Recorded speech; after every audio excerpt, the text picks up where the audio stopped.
നാളെ കേരള നിയമസഭയിലേക്ക് നടന്ന തെരഞ്ഞെടുപ്പിന്റെ റിസൾട്ട് വരുമ്പോൾ എല്ലാവരും വളരെ ആകാംക്ഷയോടെ നോക്കിക്കാണുന്ന ഒരു മണ്ഡലമാണ് തവനൂർ നിയോജക മണ്ഡലം. അപ്പോൾ തവനൂർ നിയോജക മണ്ഡലത്തിൽ KT ജലീൽ ഇത്തവണ പരാജയപ്പെടുമോ, VS ജോയ് ജയിക്കുമോ, വളരെ ആകാംക്ഷയോട് കൂടിയിട്ട് കാത്തിരിക്കുന്ന ഒരു റിസൾട്ടാണ്.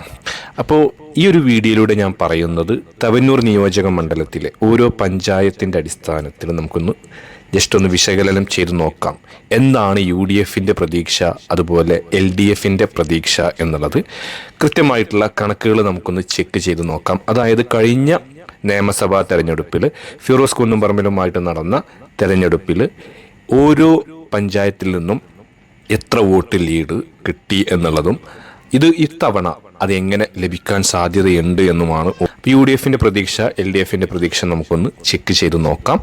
അപ്പോൾ നമുക്കറിയാം തവനൂർ നിയോജക മണ്ഡലം എന്നുള്ളത് മലപ്പുറം ജില്ലയിൽ പുതിയതായിട്ടൊരു മണ്ഡല പുനർനിർണയത്തിലൂടെ വന്ന ഒരു നിയമസഭാ മണ്ഡലമാണ്. ആ ഒരു തവനൂർ നിയോജക മണ്ഡലം രൂപീകരിച്ച അന്ന് മുതൽ ഇപ്പോൾ 3 തവണ അവിടെ ഇലക്ഷൻ നടന്നു. ഇതുവരെ UDFന് അവിടെ വിജയിക്കാൻ കഴിഞ്ഞിട്ടില്ല. അപ്പോൾ കൃത്യമായിട്ട് ഇടതുപക്ഷത്തിന് ജയിക്കാവുന്ന, മലപ്പുറത്ത് ജയിക്കാവുന്ന രീതിയിലേക്കൊരു മണ്ഡലം പുതിയതായിട്ട് ക്രിയേറ്റ് ചെയ്തതാണെന്ന് പറയാം. അങ്ങനെയാണ് ആ ഒരു പഞ്ചായത്തുകളെ അതിലേക്ക് തിരഞ്ഞെടുത്തിട്ടുള്ളത്. അപ്പോൾ നമുക്ക് നോക്കാം അത് ഏതൊക്കെ പഞ്ചായത്തുകളാണെന്നുള്ളത്. ആദ്യമായി മംഗലം പഞ്ചായത്തുണ്ട്, അതുപോലെ തുപ്രങ്കോട്, തവനൂര്, കാലടി, വട്ടംകുളം, എടപ്പാള്, പുറത്തൂര്. അപ്പോൾ ഈ 7 പഞ്ചായത്തുകൾ അടങ്ങിയതാണ് തവനൂർ നിയമസഭാ മണ്ഡലം. അപ്പോൾ നമുക്ക് ഇവിടെ മംഗലം പഞ്ചായത്തിൽ എല്ലായ്പ്പോഴും UDFന് ലീഡ് ലഭിക്കുന്ന ഒരു പഞ്ചായത്താണ്. പഞ്ചായത്ത് ഭരണം മംഗലത്ത് തന്നെയാണ് ഇതിന് മുമ്പ് നടന്ന ഇലക്ഷനിലൊക്കെ. പക്ഷെ ഇത്തവണ UDFൻ്റെ പ്രതീക്ഷകളിൽ ഏറ്റവും വലുത് എന്താണെന്ന് വെച്ച് കഴിഞ്ഞാൽ അതിനുള്ള മെയിൻ കാരണം ഈ 7 പഞ്ചായത്തുകളും ഭരിക്കുന്നത് UDF ആണ്. ഇപ്പോൾ കഴിഞ്ഞ പഞ്ചായത്ത് തിരഞ്ഞെടുപ്പിൽ നല്ലൊരു റിസൾട്ട് 7 പഞ്ചായത്തുകളിലും UDFന് ഉണ്ടാക്കാൻ കഴിഞ്ഞു എന്നുള്ളത് UDFന് വലിയ പ്രതീക്ഷ നൽകുന്നുണ്ട്. എന്നാൽ നമുക്കറിയാം കഴിഞ്ഞ ഇലക്ഷനിൽ ഫിറോസ് കുന്നുംപറമ്പിൽ മത്സരിച്ചപ്പോൾ ഇവിടെ നമുക്ക് UDFന് എത്രത്തോളം മുന്നേറാൻ കഴിഞ്ഞു എന്നുള്ളത്, മംഗലം പഞ്ചായത്തിലേക്ക് വളരെ വലിയൊരു ലീഡ് പ്രതീക്ഷിച്ചിട്ടുണ്ടായിരുന്നു, പക്ഷെ ആ ഒരു ലെവലിലേക്ക് വന്നിട്ടില്ല. അപ്പോൾ ഫിറോസ് കുന്നുംപറമ്പിൽ ഒരു സ്റ്റാർ കാൻഡിഡേറ്റ് വന്നിട്ട് പോലും അവിടെ ജലീലിനെ തോൽപ്പിക്കാൻ കഴിഞ്ഞിട്ടില്ല എന്നുള്ളതാണ് LDFനുള്ള പ്രതീക്ഷ. അവർ ആ ഒരു പോയിന്റിൽ നിന്നുകൊണ്ടാണ് ജലീൽ വിജയിക്കുമെന്ന് പറയുന്നതും. പക്ഷെ UDFന് ഇത്തവണ ലീഡ് കഴിഞ്ഞ തവണത്തേക്കാൾ ലീഡ് ജലീലിന് കുറക്കാൻ കഴിഞ്ഞു ഫിറോസ് കുന്നുംപറമ്പിലിന് കഴിഞ്ഞു എന്നുള്ളത് മാത്രമല്ല, ഒരു ഭരണവിരുദ്ധ വികാരം കൂടി ഇവിടെ UDF പ്രതീക്ഷിക്കുന്നുണ്ട്. കേരളത്തിൽ മൊത്തം ഉണ്ടാകുമ്പോൾ അത് തവനൂരിനെയും ബാധിക്കും എന്നുള്ള ഒരു ശുഭപ്രതീക്ഷയിലാണ് UDF. മാത്രമല്ല UDFൻ്റെ വലിയൊരു പ്രതീക്ഷ ഇവിടെ എന്താണെന്ന് വെച്ച് കഴിഞ്ഞാൽ കഴിഞ്ഞ നിയമസഭാ തെരഞ്ഞെടുപ്പിൽ LDFന് വലിയൊരു മുന്നേറ്റം ഉണ്ടായപ്പോഴും ജലീലിൻ്റെ ലീഡ് വെറും 2564 ആയി ചുരുക്കാൻ UDFന് കഴിഞ്ഞു എന്നുള്ളത് UDFന് വലിയൊരു പ്രതീക്ഷ നൽകുന്നുണ്ട്. കാരണം നമുക്കറിയാം കഴിഞ്ഞ നിയമസഭാ തെരഞ്ഞെടുപ്പിൽ LDFന് വലിയ മുന്നേറ്റം ഉണ്ടായപ്പോഴും ജലീലിൻ്റെ ലീഡ് അത്ര കുറക്കാൻ സാധിച്ചു. ഇത് UDFന് തവണ ഒരു പ്രതീക്ഷയായിട്ട് കരുതുന്നുണ്ട്. ഇനി നമുക്ക് ഓരോ പഞ്ചായത്തിലും എത്ര ലീഡ് വന്നു എന്നുള്ളത് നോക്കാം. മംഗലം പഞ്ചായത്തിൽ കഴിഞ്ഞ തവണ UDF 1885 വോട്ട് ലീഡ് ചെയ്തിട്ടുണ്ട്. ഇത്തവണ അവർ അതിൽ കൂടുതൽ ഏകദേശം 3000-ന് മുകളിൽ 4000 വരെയൊക്കെ പ്രതീക്ഷിക്കുന്നുണ്ട്. തുപ്രങ്കോട് പഞ്ചായത്തിൽ 256 വോട്ട് UDF ലീഡ് കൊടുത്തിട്ടുണ്ട്.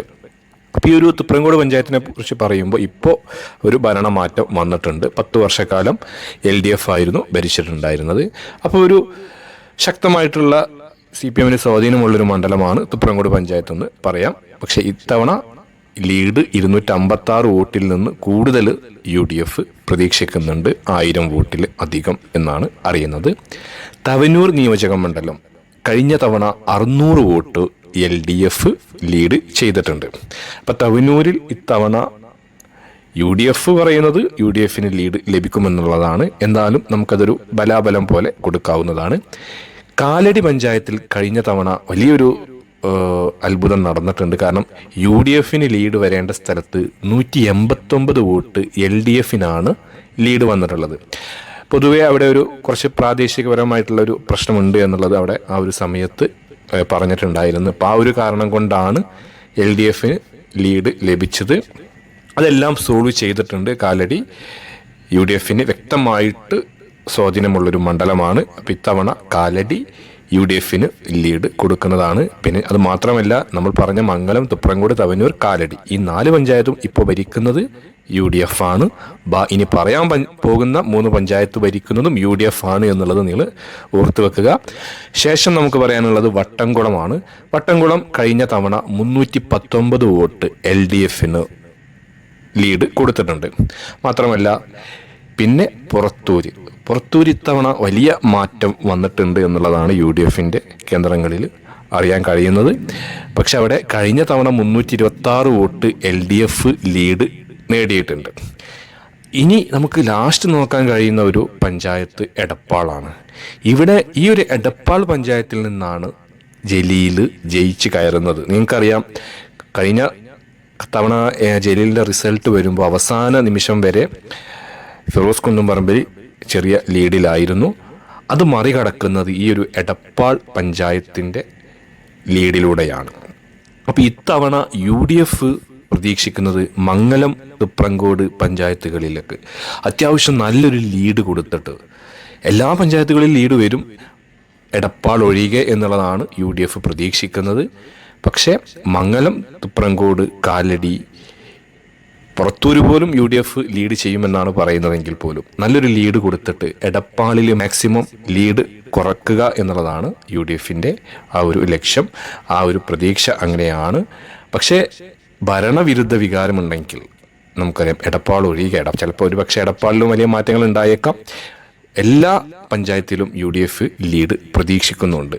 അപ്പോൾ ഈ രീതിയിൽ നല്ലൊരു ലീഡ് മംഗലം കൊടുത്തു കഴിഞ്ഞാൽ, ആദ്യം എണ്ണുമ്പോൾ കൗണ്ടിങ് തുടങ്ങുമ്പോൾ മംഗലം പഞ്ചായത്താണ് എണ്ണി തുടങ്ങുക. അപ്പോൾ ആ ഒരു സമയത്ത് തന്നെ വ്യക്തമായിട്ടുള്ളൊരു ഭൂരിപക്ഷം VS ജോയിക്ക് ലഭിച്ചു കഴിഞ്ഞാൽ പിന്നീട് അത് എടപ്പാൾ കൊണ്ട് മറികടക്കാൻ കഴിയാതെ വരുത്തുക എന്നുള്ളത് ആണ് UDF ആ ഒരു ലക്ഷ്യം.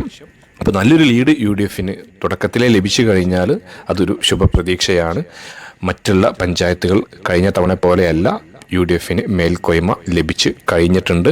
പിന്നെ ഇതിനെല്ലാം അപ്പുറത്തേക്ക് VS ജോയ് എന്ന സ്ഥാനാർത്ഥിയുടെ മെറിറ്റ്, അതുപോലെ KT ജലീൽ 15 കൊല്ലമായിട്ട് ഇവിടെ MLA ആണ്. അപ്പോൾ അദ്ദേഹത്തിൻ്റെ ഒരു വിലയിരുത്തൽ കൂടിയാകുമ്പോൾ അത് ജോയിക്ക് അനുകൂലമാകാനുള്ള സാധ്യത, ഭരണവിരുദ്ധ വികാരം, അങ്ങനെ ഒരുപാട് പ്രശ്നങ്ങൾ തവനൂർ നിയോജക മണ്ഡലത്തിലുണ്ട്.